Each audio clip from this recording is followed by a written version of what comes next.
Olá, meus amigos, beleza? Uma boa tarde para vocês. Eu sou Marcelo Bates e hoje é dia 1º de setembro de 2019, né? Estamos chegando naquela época que a gente gosta muito de instalar nossas iscas. Já estão algumas delas até instaladas, né? Finalzinho de agosto, é um tempo legal. E agora em setembro vai chegando a segunda temporada do ano que nós gostamos mais de fazer as capturas, de colocar as iscas bem preparadas, com isolamento térmico bem legal, uma boa cobertura de plástico, sabermos assim memorizar onde está cada isca para não ficar virando lixo nas matas por onde a gente passa, porque eu vejo às vezes as pessoas espalhando tantas iscas para tudo que é lado e não sabe onde está mais, se perde, não se organiza. Isso é ruim, é mais lixo no mato. Pouca gente preocupada com plástico, com lixo no mato, né, galera? A gente chega em algumas florestas aí, ó, plástico jogado para todo lado, isso é um absurdo. A gente como humano tá muito ruim, muito brabo. A gente tem que melhorar muito, viu? Tá difícil. Mas beleza, mas vamos em frente porque é uma época boa, vamos falar de coisa boa também, né? Dia 1º de setembro, estação das flores chegando aqui nesse mês maravilhoso. Quem tem plantas florindo agora, que já tem os plantios, que já vem aguardando como a gente já tem, como essa jabuticabeira aqui, ó, por exemplo, ó, que está crescendo aí, tá repleta de flores e as abelhas adoram, olha aí, ó. Opa, que beleza. Isso aqui é só mais uma, né? Temos as pitangueiras também. E as pitangueiras que as abelhas adoram. Já tem uns 10 dias que estão florindo já. Eu estou observando as pitangas e as melíponas, né? Já estão coletando lá. As pequenas também, as nossas nanotrigonas eu tenho visto. As artaís também indo nas floradas. Mas como está muito frio, é uma florada na pitangueira que, por exemplo, se vê muita apis bem cedinho até as 11 horas da manhã e manda saias. E como todo inverno, né, galera, o que eu noto, assim, muitas pessoas que ficam, que são novatas nas colônias, né, com suas primeiras colônias, ficam abrindo muito as colônias para ver se falta alimento, se estão com boas reservas. As abelhas que já estão adaptadas, que se é, alocaram em determinado ambiente, as que conseguiram se alocar mais cedo, lá para janeiro, fevereiro, e conseguiram armazenar alimentos em quantidade suficiente, elas passam o inverno com muito mais facilidade, né? Agora, muitas pessoas também não entendem, porque elas abrem muito as caixas, entra ar externo, eu sempre falo sobre isso, e entra muito ar externo e vai complicando a vida da abelha. Ela não consegue, ela tem dificuldades de controlar as outras operárias. Uma rainha jovem, ela tem muita dificuldade. Um exemplo bem básico aqui de uma bugia, uma princesa bugia recém-fecundada, ela já foi aceita pelo grupo e como ela tem dificuldade de andar pela colônia toda para ficar exalando feromonas em cada canto, se manter nos locais por onde ela passa, a, as abelhas precisam ser controladas. Então, assim, ela sabe que se ela perde o controle, ela perde o poder de comando, as obreiras, as obreiras da elite, elas vão matá-la, vão sacrificá-la, entendeu? Então ela fica o tempo todo tentando se organizar. Então o que acontece, gente? Por isso, assim, algumas espécies são mais fortes, digamos assim, com relação aos feromonas, assim, e controle sobre suas obreiras. A jataís, por exemplo, é uma abelha que não se compara, são diferentes os processos entre elas e uma bugia, por exemplo, né? O que eu venho observando. Mas a jataís, por exemplo, muitas pessoas também ficam abrindo as caixas tantas e tantas vezes para ver se tem alimentos, se estão passando o inverno bem, que acabam perdendo a colônia também. Porque não dá tempo, a rainha jovem, ela começou a postura, está começando a se estabilizar, e a pessoa vai lá e tira o plástico e olha para ver o que está acontecendo. Vem ar novo, elas entram em parafuso, em tumulto, né? Ficam todas malucas lá dentro, tentando se organizar. Uma forma fácil, uma forma fácil de se observar isso é se você colocar um acetato e ver que quando entra a luz, algumas que estão circulando ali dentro em atividade, trabalhando, começam a mudar os batidos da asa. A asa delas começa a ter vibrações diferentes. Essas vibrações já são sinais de que alguma coisa está acontecendo de errado, mas ainda não foi aberta a casa, não entrou ar externo do invasor. Entende? É isso que acontece. Então, assim, observação é fundamental. Eu não consegui, galera, há 6, 7 anos atrás, eu não consegui ter que trabalhar com as caixas, porque o tempo que eu lidava com as abelhas, que eu acompanhava meu tio e meu pai mexendo com essas abelhas, era tudo em cortiço, não tinha caixinha. Eram os cortiços, era um toco oco por dentro, né? E com uma tábua por cima e outra por baixo, entendeu? Então assim, a gente só abria para tirar o mel na época certa. E o resto do ano ficava paradinho ali no local. Desse jeito, dessa forma. Por isso que eu falo para vocês, não pode ficar abrindo. Aí o que, que a pessoa faz? Compra uma caixa nova e abre sempre. Abre para olhar ali se tem, se elas estão pegando xarope, porque a situação do xarope é muito complicada. Eu recordo que 35 anos atrás eu não via ninguém falar em xarope. Se tivesse que dar alguma coisa para a abelha era sobra, entendeu? Era sobra de mel de outra colônia que a gente doava para ajudar, ou potes, né, de mel fechados, entendeu? Então, assim, é isso que ocorre. A gente precisa ter muito cuidado, porque comprou colônia nova, a pessoa está curiosa para ver, coloca um acetato transparente. Aí você vai fazer a observação sem deixar ficar entrando ar novo. Uma abelha começando a postura, uma rainha nova, jovem, ela tem dificuldade demais. Aí o que, que acontece toda vez que você abre? Que essa colônia entre num clima de assassinarem essa princesa jovem, recém-fecundada. Tá me entendendo? Então, gente, o que as pessoas pouco param para pensar é que uma abelha, por exemplo, quando ela se instala numa árvore, ninguém vai lá abri-la para vasculhar como ela está por dentro.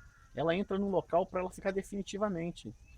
Mesma coisa, você vai trazer a abelha para tua casa, escolha bem com antecedência, procure um lugar apropriado, pensando que você não vai tirar aquela colônia dali facilmente. Seja o mais objetivo possível para ser o local definitivo dela, entendeu? Porque às vezes a pessoa traz, aí depois na outra semana quer mudar 1 metro para o lado, e quer mudar 2 metros para o outro, ou mudar para frente, do outro lado. Então desenhe bem, olhe o lado do sol, olhe o lado que tem menos vento possível, observe árvores que você vai plantar lá embaixo e que, por exemplo, não caiam frutos pesados, tipo o pé de manga, que vai sempre amadurecer uma manga, as pessoas vão balançar o pé e vai cair ali em cima daquela casinha, entendeu? Abacateiros são frutas pesadas, não deve colocar suas caixinhas ali embaixo. Mas se quer ver uma fruta boa, eu tenho utilizado bastante a fruta do sabiá. A fruta do sabiá é fantástica em todos os aspectos. Ela vai dar alimento para os passarinhos que vão vir, principalmente bem-te-vis, sanhaços, sabiá, saíras. Esses bem-te-vis que muitas pessoas até falam que comem muitas abelhas, eu já vi pessoas falando isso, eu nunca vi aqui, entendeu? Vem as almas de gato também, que são comedoras de lagartas nas nossas hortas, mas também comem abelhas, mas aqui também eu nunca vi. O que ocorre? Ela vem nas frutas do sabiá, as frutas do sabiá ficam sendo muito frequentadas por vários tipos de insetos, borboletas, lagartas, moscas, vespas, vem de tudo, entendeu? Outra planta aliada, insulina vegetal, fica nos muros laterais de casa, uma maravilha. Aí nesse inverno o que ocorre com a fruta do sabiá? Eu gosto de fazer a prateleira ou colocar as caixas debaixo da fruta do sabiá porque os frutos não são pesados, são pequenininhos, tá certo? E o que, que acontece? No inverno, as folhas caem quase todas praticamente.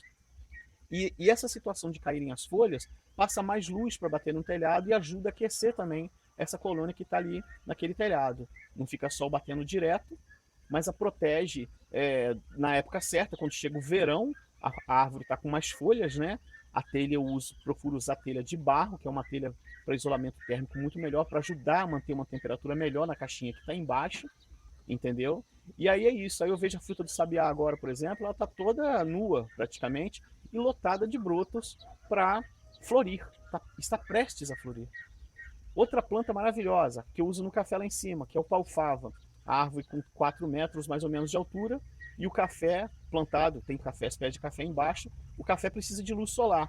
Ela faz a mesma situação, ela promove a mesma situação. O café, ele precisa de luz para, né, os botões florais terem acesso à luz do sol, precisa, né, a folhagem do café.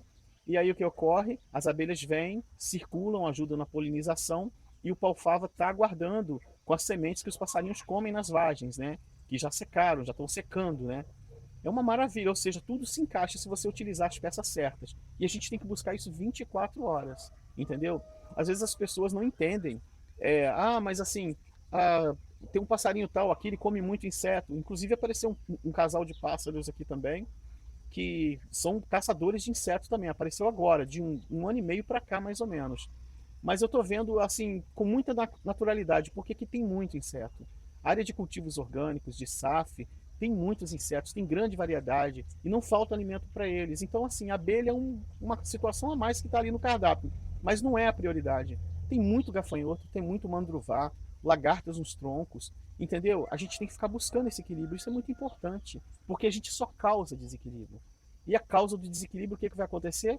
Vai acontecer esse problema todo de afetarem as suas colônias, que está isolada, sozinha, num local que, por exemplo, não tinha colmeia nenhuma, e que em 4 ou 5 meses a pessoa botou 20, 30 caixas. Vai surgir predadores ali que não tinham alimentação e vão ter que se alimentar dessas abelhas, ele não tem outra fonte de alimento. E eu tenho visto o movimento de uma galera procurando plantas, correndo atrás de plantas. Isso, galera, corram atrás de plantas mesmo. Eu faço isso sempre, eu escolhi isso na minha vida. Estou sempre atrás de alguma planta nova, sempre plantando e também divulgando para os amigos na medida do possível. Mas vem ficando cada vez mais difícil fazer trabalho de correios e tudo, porque tem muito pedido.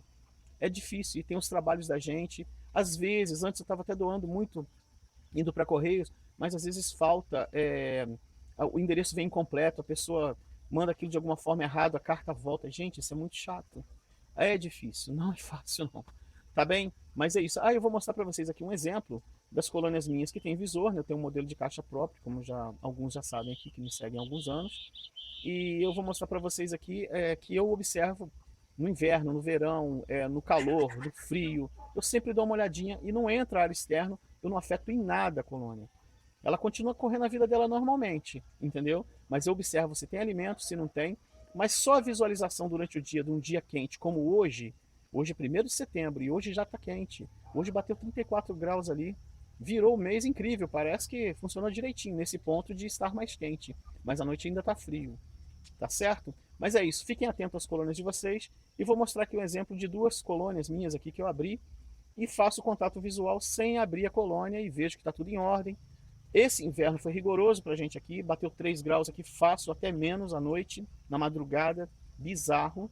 Mas não perdi colônias, é mais um ano tranquilo, entendeu? E detalhe assim, a colônia, por exemplo, algumas que eu vou mostrar para vocês, elas não gastaram alimento praticamente da reserva. Eu cheguei a coletar mel no outono e manteve-se a mesma coisa como o ano passado. Mas por quê? Tem flores de inverno também. E essas flores estão aqui e a gente vai deixando atendendo a elas e fica todo mundo alimentado.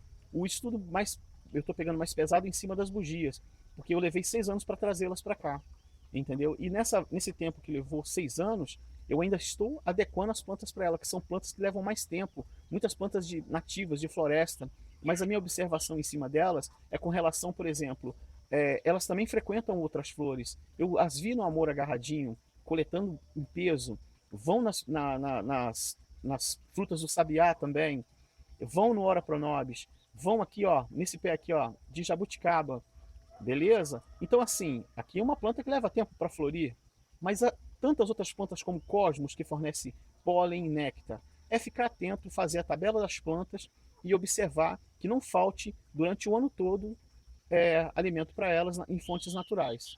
Tá certinho? Beleza?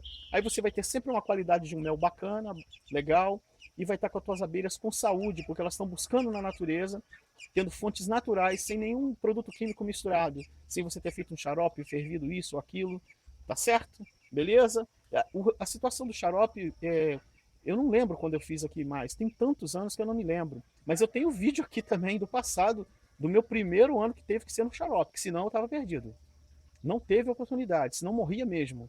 Chegou a definhar a colônia, foi um custo, perdi algumas, eu devo ter perdido 1, 2 colônias de jataí, não conseguia virá-la, estava frio pra caramba, e dando xarope, abrindo caixa, poxa, não tem abelha que aguenta, entendeu? Mas eu falei, eu vou arrumar um recurso, porque senão, eu pensei comigo mesmo, eu não vou criar abelha. Falei, como é que eu vou ficar criando abelhas aqui, tendo que abrir caixa e ficar fervendo xarope? Eu falei, não vou fazer isso, não dá, não tá certo. Até porque antes, 35 anos atrás, tinha muito mais plantas aqui, muito mais flores aqui, não tinha tanta monocultura. Aí o que acontece? Hoje, se você não plantar em áreas mesmo de roça, como eu estou aqui, elas vão ficar com fome, não vai ter alimento. É só monocultura também, cresceu muito, expandiu muito, poucas áreas de mata, qualquer oportunidade as pessoas desmatam e estão plantando alguma coisa ali, algum cultivo, algum monocultivo. É bananeira, é só bananeira, é milho, é só milho, é feijão, é só feijão, e pulverização em cima e tudo, não tem abelha que aguenta.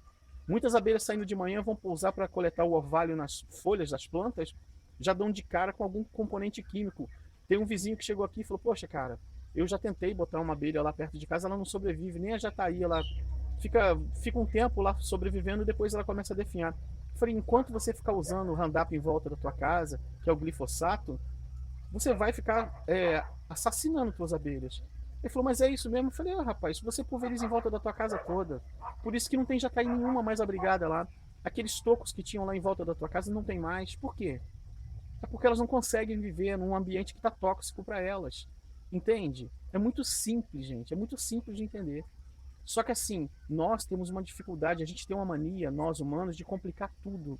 Ah, a gente acha que tem que abrir muita caixa, tem que olhar muito toda hora, o tempo todo.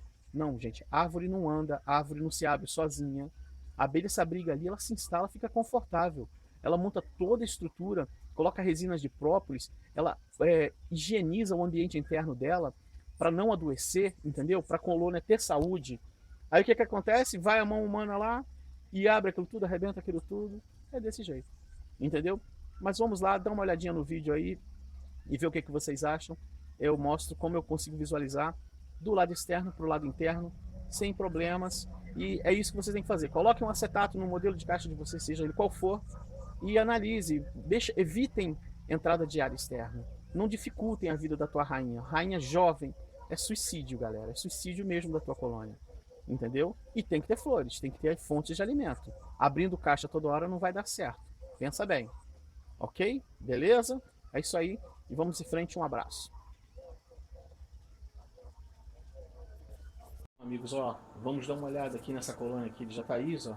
Ela foi feita a transferência no início desse ano. Eu fiz a transferência dela. Dá uma olhada. Então, foi dia 3 de janeiro de 2019, galera, entendeu?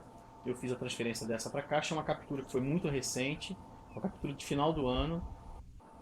Então, gente, eu vou abrir aqui essa caixa, estou soprando aqui um pouco, ó, soprar um pouco para tirar as abelhinhas que estão aqui nessa parte aqui atrás, sempre fica nesses frisos, algumas delas, né?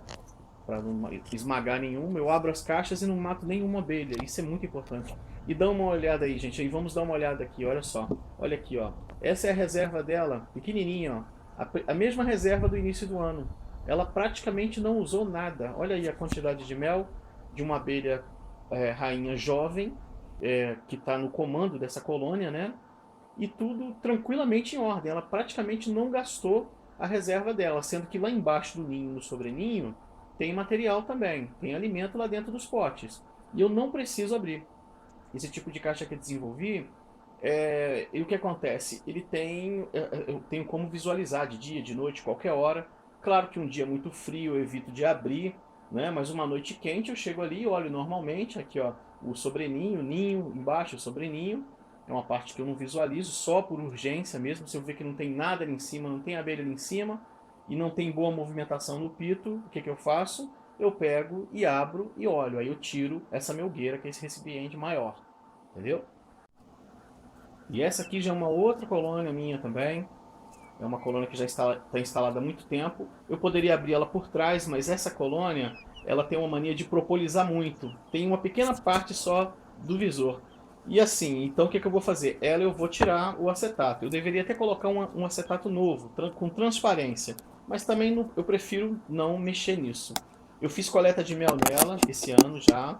E observem, se vocês olharem lá embaixo, não sei se vocês vão conseguir visualizar daqui, mas tem os potinhos ali também intactos ali embaixo desse cerúneo. É uma colônia boa produtora. Essa colônia ela tem a característica de propolizar a parte do visor, tá vendo? Olha lá? É uma característica dela. Mas ali em cima, às vezes eu coloco e ela mantém. Entendeu? Ela deixa ele bem com transparência. Mas essa colônia busca mais resina que outras colônias. Tá certo? Vou ver se eu tiro aqui um pouquinho, aí vocês dão uma olhada. Olha lá, ó. Vê se vocês conseguem ver os potinhos que estão com mel lá dentro. Ó. Essa parte normalmente só fica mel. Quase elas não deixam pólen aqui. É muito raro ter pólen.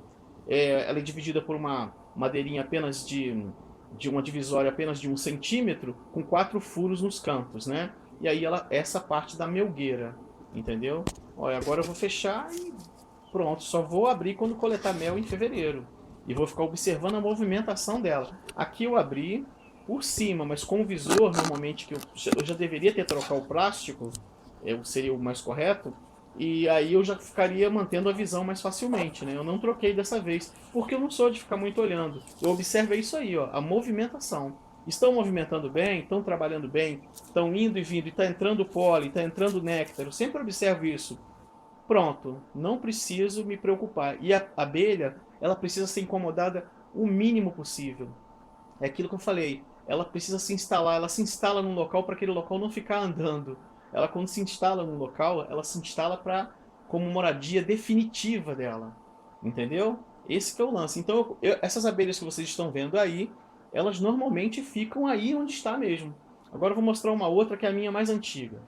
Aí, observem essa colônia, olha a data dela, gente. Essa colônia é de dia 26/11, a transferência de 2016. Foi quando eu passei ela para a Caixa Racional. 26 de novembro de 2016. Ela já está com 3 anos praticamente, né? Que já mora aqui nesse cantinho. Agora eu vou mostrar a mais antiga que eu tenho, ó, uma das mais antigas. Essa aqui é a minha primeira, de 2014. É uma das primeiras. Essa aqui é do início mesmo. Observe que a caixa é toda bronca. Eu fiz essa caixa no serrote, galera. Olha só. No serrote, mas já com a minha ideia. Com a ideia de ninho sobre ninho. Entendeu? As medidas. Ó, vamos ver a data. Aqui, ó. A captura aí, ó. No atrativo. Dia 20/2 de 2014. Tá certo? Olha aí que bacana. Em fevereiro de 2014. É uma das colônias antigas. Eu tenho duas caixas dessas rústicas aí, ó. Essa é a mesma colônia que está aí quietinha. Nunca mexi, só tiro mel, faço coleta de mel todo ano. E ela funciona como a outra. As espessuras da madeira dela tem mais de 3,5 cm e essa madeira é de eucalipto. E eu fiz com sobra de madeira, lixei, limpei, lavei a madeira, deixei secar muito bem e fiz essa caixa rústica, que é a minha caixa que eu tenho aqui para mostrar a história. É o tempo dela que está ali. E já fiz as primeiras e deu certo. A medida do ninho e sobreninho dela, internas, é 9/10. Tá certo? É uma medida retangular, né? Mínima retangular, é 9/10. E o total somado ninho e sobreninho dão 12 centímetros. Isso para Jataís. Funciona muito bem aqui na minha região, com o clima frio que eu passo aqui. Aqui chega a 3 graus, 2, 3 graus. Porque o que ocorre? É pelo que eu visualizo na minha condição aqui, tá certo? Não sei em outras regiões, mas diante do frio que eu tenho aqui e no Rio de Janeiro também funciona muito bem, que é um calor do caramba. Também, elas não propolizaram muito aqui. Tem um pouquinho de mel só ali embaixo, subiu muito pouco porque foi no final do outono, né? Que a gente fez a transferência dela. Porque eu já tenho várias caixas instaladas lá e elas trabalham normalmente, apesar que lá é muito mais calor que aqui. Nem se compara, aqui é frio, né? Aqui a gente está a 800 metros acima do nível do mar. E lá nós estamos no nível do mar praticamente, né? Então o que me ocorre? Eu faço essa caixa, essas medidas internas, 9/10/12 para ninho sobre ninho. Por quê? Porque é o seguinte, quando chega o frio, por exemplo, quando dá esse tempo frio que entra o inverno realmente, que a postura da rainha diminui, que ela cai, normalmente vai ficar espaços vazios aqui. Aí volta aquele problema de novo da rainha não ficar com espaços para ela gerenciar a colmeia e passar esse tempo escasso. Então, se tiver alimento, a probabilidade da colônia dar certo é muito grande dela passar o inverno. Se tiver sobra do alimento, ela não vai ter problema. Agora, imagina você coloca ela para um ninho sobre ninho com um espaço grande. Se o espaço for muito maior, o que vai ocorrer? Ela vai, mesmo tendo alimento, ela tem tendência a diminuir a postura, porque é frio, né? Normalmente diminui, cai a postura, cai a oferta de alimento na natureza. E tem-se a necessidade para as colônias novas de entrada de pólen novo. Entendeu? Todo criador sabe disso. Criadores mais antigos mesmo sabem muito bem. As abelhas têm necessidade não de ter só o pólen armazenado e aquele alimento armazenado, mas também da chegada de material novo, porque isso é estímulo para a colônia. E tem que ocorrer as fermentações dos pólens nos potes também no tempo certo. Mas o frio, a tendência do frio é o quê? Elas se alimentarem mais das reservas para manter o calor da colônia. Não é verdade? Então o que acontece? Num espaço grande, imagina se essa caixa for muito grande aqui para um ninho sobre ninho. Isso eu estou falando para vocês ao meu ponto de vista, eu observo e tenho essas abelhas há 7 anos, praticamente. 6 anos. 6 anos. Já vai para o 7º ano agora. Mas assim, elas têm atuado muito bem. Eu não tenho problemas de perder abelhas com isso, com o frio. Por quê? O alimento está todo perto, a diminuição da postura ocorre, mas as abelhas conseguem manter o controle da colônia mesmo num tempo mais escasso. a rainha não tem tanta dificuldade por causa dos espaçamentos que eu estava falando lá no começo do vídeo. Entendeu? Aí é isso. O que acontece de novo? Quando vai chegando no final do inverno, que começa a subir a temperatura, que vai entrar a primavera como está chegando agora, aí ela começa de novo a postura e ocupar esse espaço novamente. Ela vai aumentando a postura novamente, porque vai surgindo as floradas da primavera, e vai alimentando todas as abelhas, vai alimentando toda a colônia volta a crescer, ela mantém a quantidade de pólen suficiente e alguns poucos potes de mel ali perto dela, que ela mantém também, e aí sobe a melgueira toda, aí começa a produzir na melgueira. E eu tendo só um espaço na melgueira, e eu fazendo observação, eu vi que tem alimento, para que eu vou precisar de abrir? Eu não vou precisar de abrir. A colônia está intacta, entendeu? Assim eu não incomodo, eu incomodo ela o mínimo possível. Tá certo? É isso aí, amigos. Eu espero que vocês tenham gostado. E aproveito aqui também para fazer um agradecimento a todos vocês aí que nos divulgam aí pelos WhatsApps da vida. Maravilhoso isso. Há poucos dias um amigo aqui comentou aqui, falou, poxa, descobri seu vídeo lá pelo WhatsApp e tal, o pessoal estava comentando lá e tudo. Gente, muito legal isso. Muito obrigado a vocês. Estou muito grato a vocês aí que nos divulgam e vai fazendo com que a gente vai cada vez mais expandindo essa ideia maravilhosa que é plantar para nossas abelhas, é florir os locais, trazer plantas nativas novamente, né, para perto de nós e para perto da natureza, para alimentar a natureza, porque quando você está alimentando as abelhas, plantando, você alimenta polinizadores, mariposas, passarinhos, você traz um efeito todo em cadeia. É muito bacana.